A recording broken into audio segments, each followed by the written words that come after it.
Hello, ഈ Gulf കൺട്രീസിലോട്ട് ജോലിക്കായിട്ട് കയറി വരുന്നവരുടെ ശ്രദ്ധയ്ക്ക് വേണ്ടിയിട്ടുള്ള വീഡിയോ ആണിത്. നിങ്ങൾക്ക് എന്തെങ്കിലും അസുഖങ്ങളുണ്ടെങ്കിൽ നിങ്ങൾ മാക്സിമം കയറി വരാതിരിക്കുക. കാരണം ഞാൻ പറയാൻ പോകുന്ന പ്രഷർ, ഷുഗർ ആ അസുഖത്തിനെ പറ്റിയല്ല കേട്ടോ. ക്രിട്ടിക്കലായിട്ട് എന്തെങ്കിലും അസുഖങ്ങളുണ്ടെങ്കിൽ അവിടുത്തെ ഡോക്ടറെ കാണിച്ച് നിങ്ങൾക്ക് ഒരു കുഴപ്പമില്ല എന്ന് നിങ്ങൾക്ക് ബോധ്യമായ ശേഷം വേണം ഇങ്ങോട്ട് കയറി വരാൻ. ചിലപ്പോൾ അവിടുത്തെ ഡോക്ടറെ കാണിക്കുമ്പോൾ ഡോക്ടർ പറയും കുഴപ്പമില്ല, നിങ്ങൾക്ക് കയറിപ്പോകാം, കണ്ടിന്യൂസ് ആയിട്ട് മെഡിസിൻ എടുത്തിരുന്നാൽ മതി എന്ന് ഡോക്ടർ പറയും. അതല്ല, നിങ്ങളുടെ അസുഖം പൂർണ്ണമായിട്ടും മാറിയ ശേഷം മാത്രമേ നിങ്ങളോട്ട് കയറി വരാവുള്ളൂ.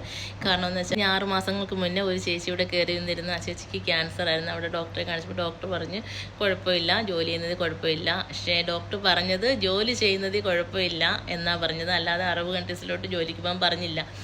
അവർ കയറി വന്നിട്ട് ഇപ്പോൾ അവർക്ക് അസുഖം കൂടിയിട്ടുണ്ട്. അപ്പോൾ ആരുമില്ല, ഹോസ്പിറ്റലിൽ ആരുമില്ല, ഈ നേഴ്സുമാരുടെ കെയറിങ്ങിലാണ് അവർ കഴിയുന്നത്. അപ്പോൾ അടുത്ത അസോസിയേഷനൊക്കെ ഇടപെട്ടിട്ട് ഇപ്പോൾ അവരെ നാട്ടിലോട്ട് കയറ്റിവിടാനുള്ള അവസ്ഥയിലായിരിക്കുകയാണ്. അതുകൊണ്ട് നമ്മൾ എന്തെങ്കിലും ഒരു അസുഖം വന്നാൽ ഇവിടെ നമ്മൾ തനിച്ചാണ് നോർത്തോണം. നമ്മുടെ നാട്ടിൽ നല്ല ട്രീറ്റ്മെൻറ്റ് ഉണ്ടല്ലോ. അപ്പം നമുക്ക് നാട്ടിൽ ചെറിയ ജോലിക്ക് പോയിട്ടായാലും നമുക്ക് അവിടെ ജീവിക്കാം. ഇവിടെയൊക്കെ വന്നു കഴിഞ്ഞിട്ട് വളരെ ബുദ്ധിമുട്ടാണ്.